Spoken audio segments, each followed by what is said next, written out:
Hola, aquí estamos en el programa sobre libros de la Universidad de la Frontera y hoy vamos a conversar, a hablar sobre el oficio que practicamos, el nuestro, la crítica literaria. ¿Por qué ello? Porque es muy extraño esto que hacemos los críticos literarios, que es comentar libros de otros, analizar la poesía, el teatro, el drama, el teatro-drama, la narrativa, las novelas. Entonces, me ha pasado muchas veces que hay gente que me dice: oiga, ¿usted es poeta? ¿O tú eres poeta? No, no soy poeta, yo analizo poesía. Oiga, ya vos escribías un cuentecito. Pues no escribo cuentos, yo analizo los cuentos. Que es algo muy extraño, porque es una especie de cofradía, de círculo, así, en que estamos los críticos. Eso es muy chistoso, que a los críticos no nos lee nadie más que los demás críticos. Entonces uno escribe contra el análisis que hace, por ejemplo, un profesor y crítico de una universidad argentina. Y dice: no, el profesor se equivoca profundamente. Y el único que lee eso el profesor y sus amigos, y uno de sus amigos. Entonces es una cuestión ridícula, porque es un espacio muy cerrado, pero sí, en ese sentido es cómico. Pero, por otra parte, es muy interesante porque la crítica, en su reflexión, termina pensando sobre la realidad, pensando sobre el mundo, o sobre aquello que llamamos realidad. Y eso es lo interesante. ¿Cuándo nace? Con Aristóteles, pues en Grecia, si nuestra cultura occidental viene de allá. Aristóteles escribió La Poética, un libro sobre consideraciones generales sobre estética, es decir, sobre el arte. No se olvida de eso Aristóteles, que antes que todo la literatura es un arte. Y clasifica las artes: la música, la literatura, dentro de la literatura el teatro, la epopeya, la poesía. No habla de la narrativa. Y esto basado en un principio fundamental, que las artes son imitativas. Ahí introduce el concepto de mímesis, imitación de la naturaleza. La música imita el sonido, el canto de los pájaros, por ejemplo, algo que es muy bello. Este es el texto fundamental. Analiza la épica, donde están las grandes historias guerreras, la épica, que es el canto de las hazañas de un héroe, estos héroes terribles como Aquiles o Odiseo de la Ilíada, y de la Odisea, precisamente, el retorno de este guerrero de Troya a Ítaca, que es su isla, y Aquiles, el héroe de la guerra de Troya, que finalmente muere ante las murallas de esa ciudad. Y también el teatro, aquí el teatro griego es súper interesante. Hay obras extraordinarias como Edipo Rey. Edipo Rey, el mito de Edipo, que el hijo que mata al padre sin saberlo, después se entera, y que hasta el día de hoy es el soporte de la psicología, por ejemplo, para que vean ustedes que la literatura mucho tiene que decir respecto de la sociedad. Y el teatro, en la tragedia, existe la tragedia en el teatro griego. Las tragedias griegas son como la de Edipo, son trágicas, de verdad, terribles. Edipo mata a su padre sin saberlo, en cumplimiento de un oráculo, de una vieja profecía, y se casa con la madre, ¿no? Y después, cuando conoce eso, se vuelve loco, se arranca los ojos, una cuestión espantosa. Las tragedias griegas, pero también está la comedia en Grecia. El libro sobre la comedia de Aristóteles se perdió. Hay un texto fascinante, una novela de Umberto Eco que se llama El hombre de la rosa. Hay una película preciosa de Jacques Annaud sobre esa novela fascinante de Umberto Eco, que transcurre en un monasterio medieval en que un monje descubre esta obra de Aristóteles sobre la comedia y la destruye porque odiaban la risa, esa religión medieval que era del castigo, del horror, etc.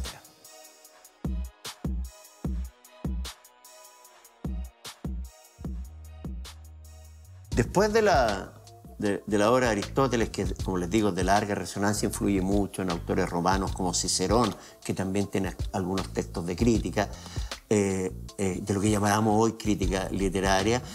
Viene en Occidente, la Edad Media, donde hay unas discusiones que son análisis de texto, que son súper interesantes, que son las que hacían los teólogos. Los teólogo empieza la exégesis de la Biblia, es decir, el estudio de la Biblia. Exégesis porque nunca es un estudio en que encuentren algo malo, sino que es alabanza, eso es exégesis. Pero igual había que tratar de explicar algunas cosas de la Biblia, tratar de comprender algunas cosas desde el punto de vista crítico, es decir, del análisis, y hay discusiones súper interesantes, incluso sobre la traducción.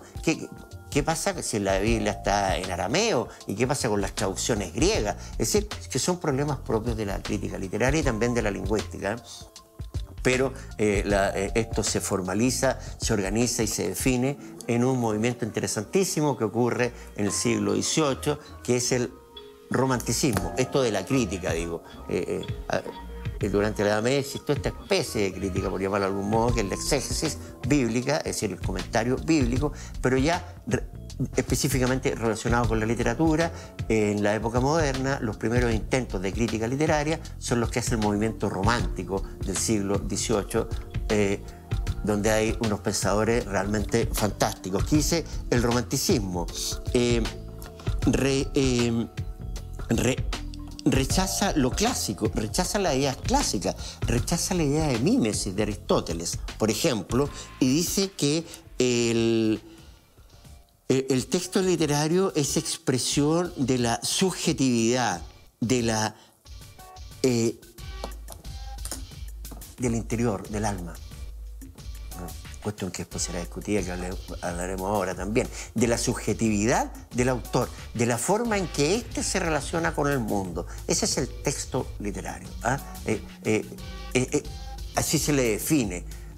Por eso le dan tanta importancia a los sentimientos. De ahí viene el término romanticismo, pero no solamente el amor, sino que la tristeza, la desesperación. De hecho, una de las grandes obras románticas del romanticismo, que es las tribulaciones del joven Werther, que es un joven que está enamorado de una mujer que está casada, que es Carlota, y finalmente Werther se suicida. Y ahí hay una expresión propia del romanticismo, que cuando Carlota le sonreía al joven Werther, Werther decía que el día estaba precioso y que las montañas eran maravillosas, estaba en un lugar de las montañas en Alemania, y cuando la Carlota no le daba mucha consideración, cuando no lo tomaba en cuenta, Werther decía que el día estaba espantoso, que había rayos y truenos. Bueno, eso es más o menos expresión de esto que toma como matriz de análisis el romanticismo, cuál es analizar las sensibilidades y las expresiones de la subjetividad, es decir, de la forma de ver el mundo del autor del texto. Hay cumbre en el romanticismo literarias que son, por ejemplo, de un poeta, narrador y también crítico, que es Goethe, con el Fausto, que es una obra mayor, una de las obras mayores, uno de los monumentos de la literatura occidental. Y en el Fausto también hay discusiones críticas, porque Fausto hace un pacto con el demonio. ¿Para qué? Para obtener el conocimiento. Entonces, alejándose la idea romántica un poco de los sentimientos, aunque las tribulaciones del joven Werther también son de Goethe, hay una aproximación hacia el conocimiento como la matriz del pensamiento, y en cierto sentido también como la matriz del arte.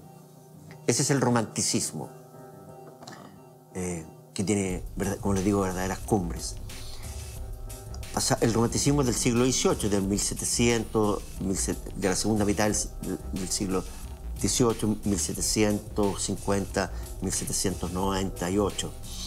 Y después de ello aparece el positivismo, que no considera mucho, que es un movimiento muy científico, muy frío. Ahí hay, respecto de la crítica literaria, hay algunas ideas de los escritores, más que nada, que es el realismo, que es un regreso un cierto regreso a los principios aristotélicos, en que el realismo dice que la novela, por ejemplo, pasa un espejo por la realidad.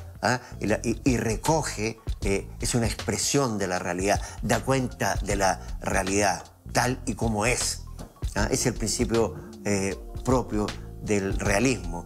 Eso llevó a que las novelas se demorasen 80 páginas en describir una ciudad, o 3 páginas en describir una casa. Describían la casa completa, La puerta, el color, las paredes, el jardín, la planta, es terrible, pero muy interesante en todo caso.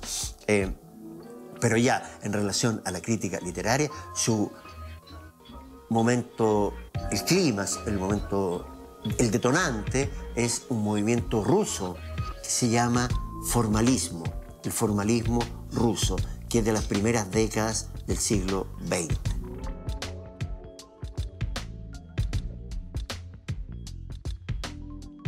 ¿Cuáles son las premisas del formalismo? El formalismo ruso dice que hay que buscar los elementos que configuran a la obra literaria, que la hacen distinta de otros discursos, de otras formas de escritura. Y esto sería la literalidad. ¿Ah? Y desde ahí, ¿qué estudia el formalismo? Estudia cuáles son los elementos del lenguaje poético. La metáfora, por ejemplo. La metáfora, que es un extrañamiento, que alejan al objeto, la comprensión del objeto como tal, y lo transforman en otro. La metáfora, fundamental. Estudian una cuestión interesantísima, que es la estructura. Vladimir Prop estudia la estructura del cuento clásico. Caperucita Roja. Situación inicial de equilibrio, desequilibrio, nuevo equilibrio al final. Con ese modelo, Caperucita Roja, ¿ven ustedes? Caperucita Roja, situación inicial de equilibrio, Caperucita va con los pasteles, con otra parte con los pancitos, hay otras versiones que llegaba hasta pollo, ¿eh? Pero bueno, va con un canastito, Caperucita Roja. Cruza el bosque, está el lobo. ¿Ah? El lobo corre donde la abuela, ataca, ya, toda la historia. Situación inicial de equilibrio, Caperucita por el bosque. Desequilibrio, el lobo. Situación final, nuevo equilibrio, en la versión moderna, cuando el cazador mata al lobo, etc. Ahora, para que se entienda, ¿qué pasa si desaparece el lobo? Una niñita iba con un canastito a ver a la abuelita y listo, esa es la historia. No tendría nada de cuento clásico. Esa estructura básica es la que utiliza Prop para iniciar su estudio fantástico y sobre los cuentos clásicos, en que después empiezan a aparecer, a partir de esta base, en otros textos, empiezan a aparecer otro tipo de personajes que son fundamentales y que son comunes a todo texto. El héroe que busca algo, los que lo ayudan, los que se oponen. El Señor de los Anillos, todos hemos visto sus películas, ¿no es cierto? ¿Ah? Los héroes, los hobbits, ¿ah? Que buscan ¿qué? Destruir el anillo. Los que lo ayudan, la comunidad del anillo. Los que se oponen, los orcos y todo, el mago malvado, el mismo especie de hobbit malo que anda con ellos, Gromul parece que se llama. ¿Ah? ¿Ven ustedes? Eso está en todas las estructuras. Piensen en una telenovela. Está el personaje que busca algo, ¿ah? El amor de una persona, están los que le ayudan, está la mala que siempre se opone a su objetivo. O sea, principios que permanecen en los relatos, en las narraciones. Súper interesante el formalismo. Desgraciadamente llegó la dictadura soviética y las dictaduras, entre las bellezas que producen el fin del desarrollo del conocimiento, el fin del arte. ¿Ah? No hay siempre las grandes épocas del arte se producen en momentos de libertad. Eso es súper importante. Después del formalismo, ¿qué pasa? En los años 50, en Francia, aparecen unas personas inteligentísimas. Svetan Todorov, Roland Barthes, Julia Kristeva, fundamentalmente en el área de la literatura. En otras áreas también, porque este es un movimiento importantísimo. ¿De qué movimiento hablo? El estructuralismo francés, en que dice que en toda obra subyace una estructura. Y por eso, o en toda sociedad, o en toda cultura, subyace una estructura. Y hay que analizar los términos en los cuales se configura, se arma, se organiza esa estructura. Y así aparece el análisis estructural. Les digo, no solamente en la literatura, por ejemplo, Levi-Strauss, uno de los maestros de la antropología, precisamente antropólogo, estudia las diferentes etnias, los principios comunes, principios estructurales a diferentes organizaciones étnicas, es decir, diferentes sociedades. En el ámbito de la literatura, ¿qué se hace? Los principios que estructuran el texto literario, que lo organizan, que dice que hay un sistema de relaciones y que una estructura, una obra literaria, un sistema de relaciones, y existen un modo en que este se organiza por diferentes unidades. Existen unidades dentro del texto. Esto lo usa mucho, tiene una base en la lingüística, que la lingüística nace con Ferdinand de Saussure a principios del siglo XX, también en que la unidad del signo lingüístico. Y el signo lingüístico está formado por un sonido y tiene una doble fase, el sonido y su significancia, en términos generales. Ve las unidades constituyentes del estructuralismo del texto literario. ¿Cuáles unidades son estas? El narrador. Se estudia la forma que asumen los diferentes narradores. No sé si se acuerdan en el colegio cuando le hablaban estas cosas tan raras del narrador heterodiegético, el narrador homodiegético, el narrador testigo. Todos esos son desarrollos del estructuralismo. Definir cómo se organiza la narración de un texto, una cuestión que es fascinante. Uno puede ver la forma, los saltos temporales que da el narrador, que regresa a esos flashbacks, cuando va al pasado, regresa al presente. También los agentes, las funciones que cumplen los agentes. Esto lo toma de Proust. ¿Quiénes son los agentes? Los personajes, los que ayudan, los que obstaculizan, etc. Casi las mismas clasificaciones de Proust. Los indicios, estudia el estructuralismo, que son los indicios. Algunos términos... la forma en que se organiza el espacio, que indican, que dan algunas pistas respecto de las significancias del libro. Significancias que dice el mismo estructuralismo, siempre serán distintas respecto de cada lector. Cada lector tiene su propio Quijote, cada lector tiene su propio cuento. Creo que en ninguna parte describen el pelo de Papelucho. Para algunos Papelucho es rubio, para otros Papelucho es colorín. Para mí tiene el pelo negro. Nunca hay cosas que construye el lector. Y esa es otra teoría que vendrá después, la famosa teoría de la recepción, que explica qué pasa con el que lee el libro. Si la literatura no es nada, ahí están los libros, esos que están ahí atrás, dormidos. Son tigres dormidos, como dice Borges. Despiertan con el lector. Estos objetos mágicos, uno los abre y salen cosas de adentro.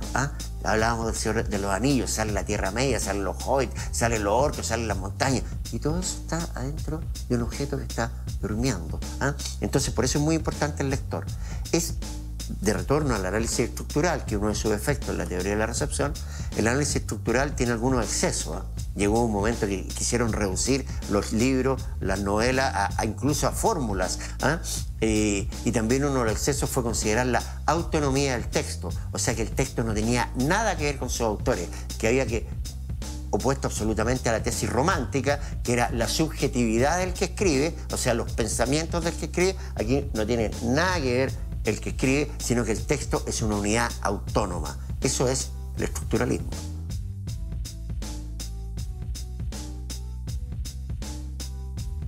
Después, ¿qué pasa? De esto es lo que estamos hablando, que es la crítica literaria. Viene algo que se llama el postestructuralismo, pero en realidad no es postestructuralismo porque se dio más o menos en la misma época. Es otro tipo de análisis que a mí me gusta llamar análisis de la transgresión, es decir, de los que buscan llevar el lenguaje hasta el límite. ¿Qué es lo que hace la literatura? El lenguaje al límite.